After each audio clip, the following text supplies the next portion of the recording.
Penganggaran perusahaan. 2. Peramalan penjualan atau sales forecast.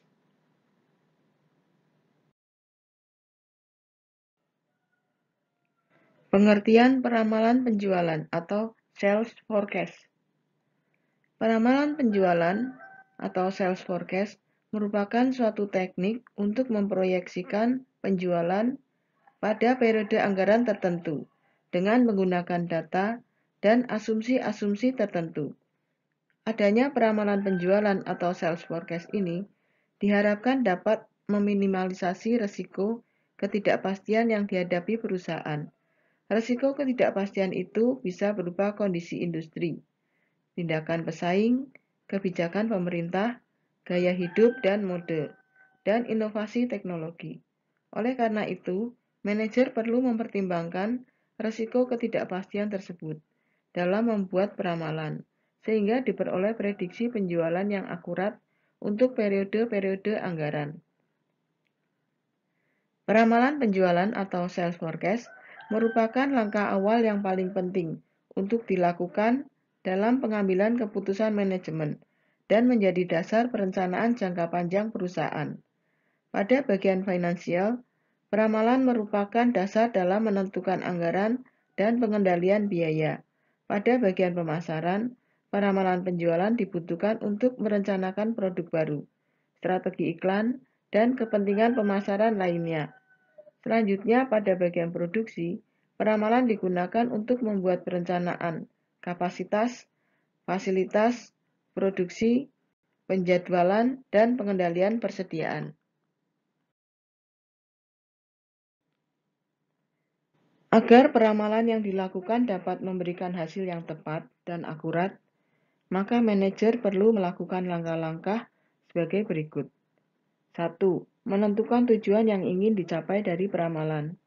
2. Menentukan berapa macam hal yang perlu diramalkan. 3.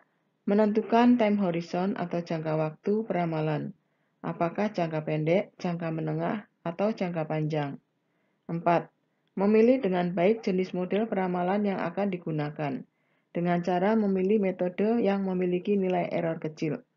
Mengumpulkan data awal yang valid untuk peramalan. Menentukan model yang tepat untuk meramal. Melakukan peramalan. Dan terakhir, mengimplementasikan hasil peramalan.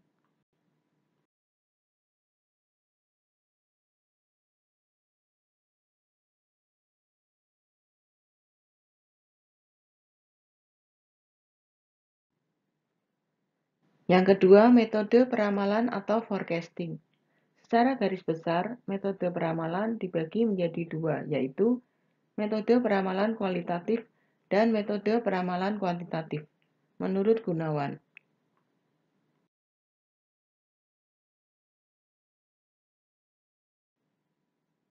Yang pertama, metode peramalan kualitatif. Metode kualitatif adalah metode untuk melakukan peramalan tanpa menggunakan data historis dan umumnya dilakukan secara subjektif. Metode ini dilakukan dengan mempertimbangkan pendapat para pakar yang ahli di bidangnya. Model ini akan sangat berguna ketika data kuantitatif yang akurat susah didapatkan. Analisis dengan metode ini akan menjadi akurat apabila pengumpulan data atau informasi dilakukan secara sistematis dan tidak ada bias terkait opini yang telah dikemukakan oleh pakar. Akan tetapi, metode kualitatif akan menjadi kurang akurat ketika beberapa individu tertentu mendominasi proses peramalan melalui reputasi, kekuatan pribadi, atau posisi strategis dalam organisasi. Teknik pada metode peramalan yang dapat digunakan antara lain adalah teknik Delphi, kurva pertumbuhan, riset pasar, dan lain-lain. Berikutnya adalah metode peramalan kuantitatif. Metode peramalan kuantitatif adalah metode peramalan yang didasarkan pada rekayasa atas data historis yang ada, tanpa adanya penilaian subjektif oleh orang yang melakukan peramalan. Metode ini didasarkan pada data-data masa lampau, yang kemudian diolah dengan berbagai metode statistika sehingga lebih bersifat objektif. Metode ini dapat dibagi menjadi dua pendekatan, yaitu metode runtut waktu atau time series dan metode kausal atau kausal.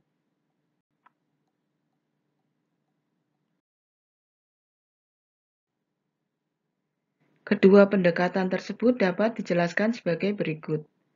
Yang pertama, model time series. Model ini dilakukan dengan memprediksi masa depan dengan menggunakan data historis.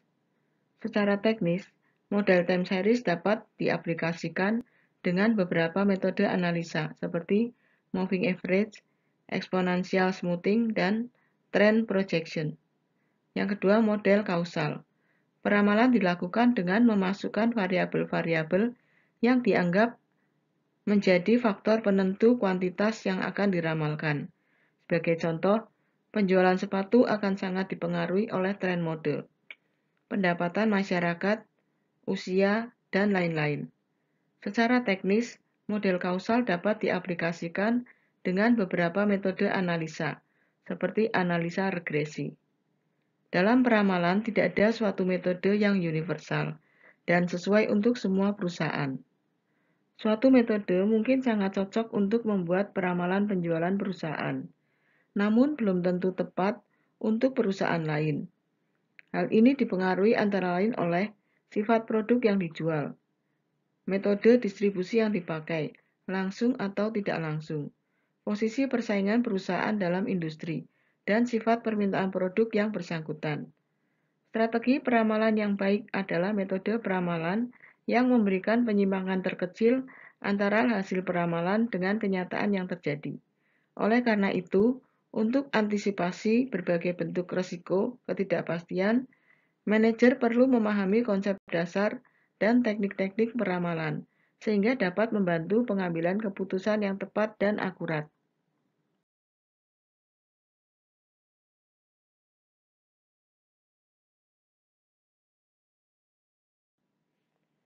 Teknik-teknik peramalan penjualan.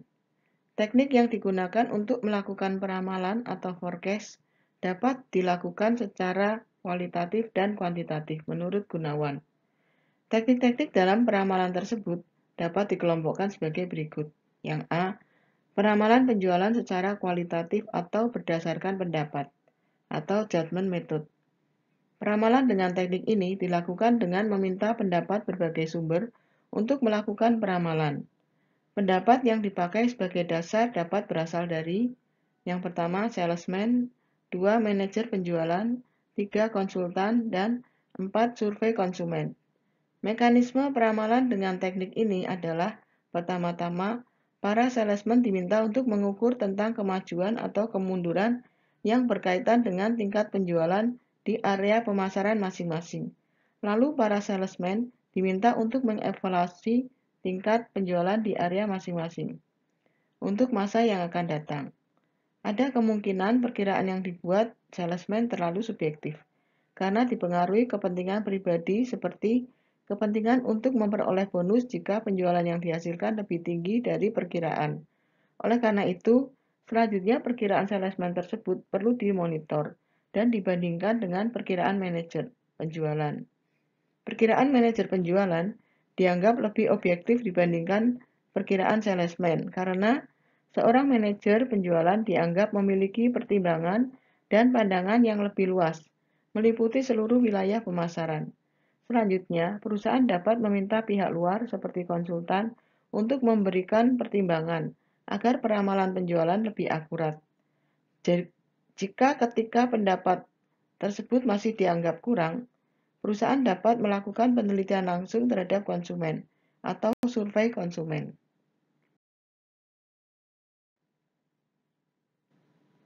Yang B adalah peramalan penjualan berdasarkan metode kuantitatif atau perhitungan statistik dan matematik. Peramalan dengan teknik didasarkan pada data yang objektif, baik bersifat mikro maupun makro.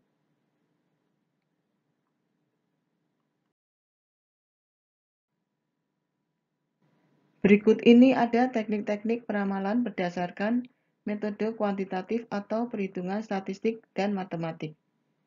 Yang pertama, analisis tren. Yang A. Analisa tren bebas. Penetapan garis tren secara bebas dilakukan tanpa menggunakan rumus matematis. Penggambaran secara langsung bisa dilakukan dengan menarik garis lurus di sekitar data-data yang ada. Namun cara seperti ini memiliki kelemahan, karena dinilai kurang konsisten. Dua orang dengan menggunakan data yang sama dapat menghasilkan garis tren yang berlainan. Begitu pula seorang analis, apabila menggambar dua kali pada waktu yang berbeda, juga bisa menghasilkan garis tren yang berlainan, meskipun data yang digunakan sama. Oleh karena itu, cara ini jarang digunakan.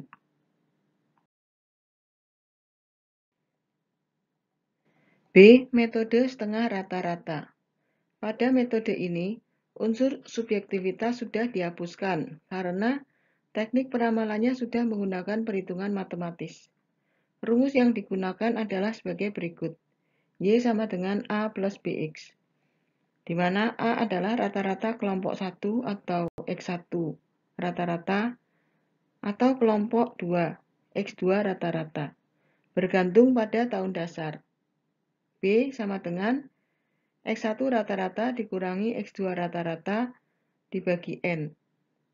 Sedangkan N adalah jumlah tahun dihitung dari periode dasar, atau jarak antara X1 rata-rata dan X2 rata-rata.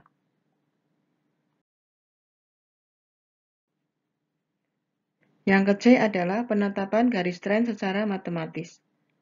Yang pertama dengan menggunakan metode momen. Rumus yang dapat digunakan untuk analisa tren dengan menggunakan metode momen adalah sebagai berikut.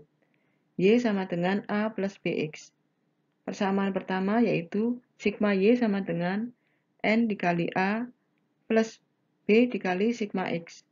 Persamaan kedua adalah sigma XY sama dengan A sigma X ditambah B sigma X kuadrat, di mana rumus Y sama dengan A plus BX merupakan persamaan garis tren yang akan digambarkan. X merupakan parameter pengganti waktu atau tahun. Selanjutnya, persamaan 1 dan persamaan 2 digunakan untuk menghitung nilai A dan B dengan metode substitusi atau eliminasi. Berikutnya adalah metode least square. Rumus yang dapat digunakan untuk analisa tren dengan metode least square adalah sebagai berikut, yaitu Y sama dengan A plus BX, di mana A sama dengan sigma Y dibagi N, dan B sama dengan sigma XY dibagi sigma X kuadrat.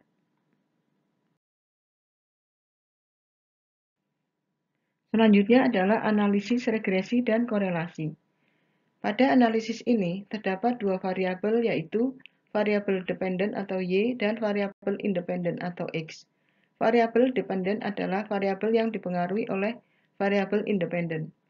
Sedangkan variabel independen adalah variabel bebas yang besar dan kecilnya tidak dipengaruhi oleh variabel lain. Analisis regresi berfungsi untuk mengetahui seberapa besar pengaruh variabel independen terhadap variabel dependen. Pada peramalan dengan analisis ini, diasumsikan bahwa perkiraan penjualan di masa depan dipengaruhi oleh faktor-faktor lain, seperti tingkat pendapatan penduduk, kondisi industri, gaya dan mode, inovasi teknologi, dan lain-lain. Rumus yang digunakan untuk analisis regresi adalah sebagai berikut. Y sama dengan A plus BX, di mana A sama dengan sigma Y dikurangi B dikali sigma X dibagi N. Sedangkan B sama dengan N dikali sigma XY dikurangi sigma X dikali sigma Y dibagi N dikali sigma X kuadrat dikurangi sigma X dikuadratkan.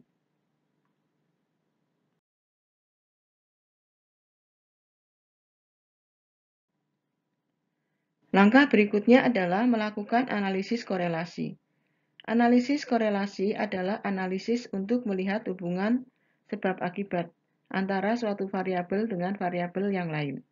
Besarnya korelasi atau R dinyatakan dengan angka antara minus 1 sampai dengan 1. Semakin mendekati minus 1 atau 1, berarti hubungan variabel tersebut semakin kuat. Jika mendekati minus 1, berarti terdapat hubungan kuat dan negatif antara dua variabel tersebut. Dan jika mendekati 1, berarti terdapat hubungan yang kuat dan positif antar dua variabel. Dan jika mendekati 0, berarti hubungannya tidak kuat.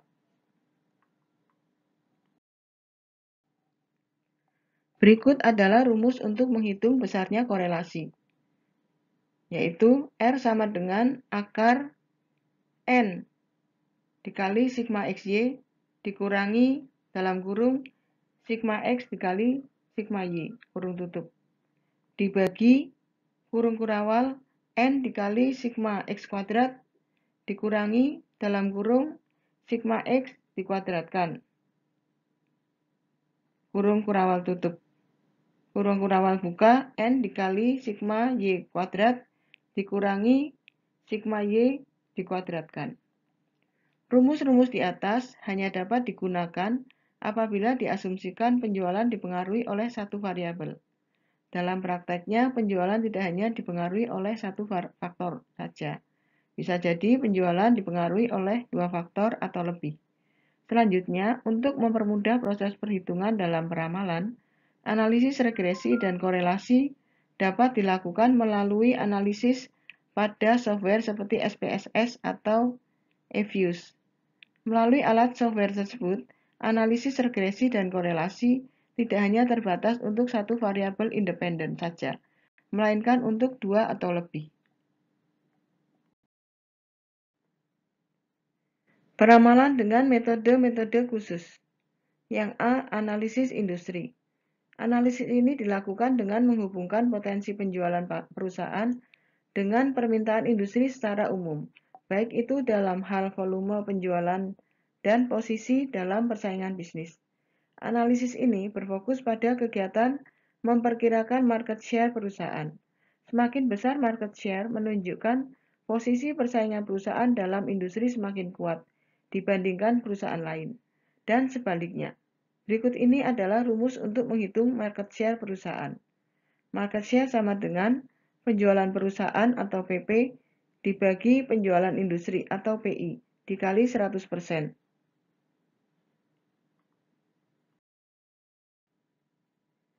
Analisa industri dilakukan dengan 3 cara. Yang pertama, menentukan proyeksi permintaan industri. Yang kedua, menilai posisi perusahaan dalam industri sejenis dengan membandingkan market share-nya. Yang ketiga, memproyeksikan posisi market share perusahaan di masa yang akan datang.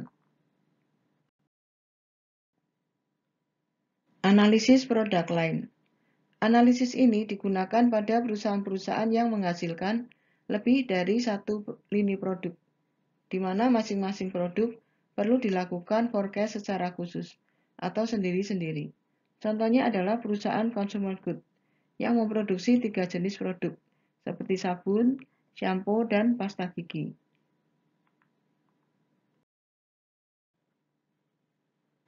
Analisis pengguna akhir.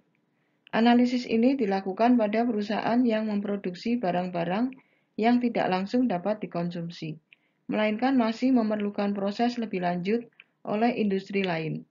Pengguna akhir tersebut adalah industri lain yang harus dianalisa perkembangannya. Contohnya adalah perusahaan tepung yang merupakan bahan baku dari perusahaan roti.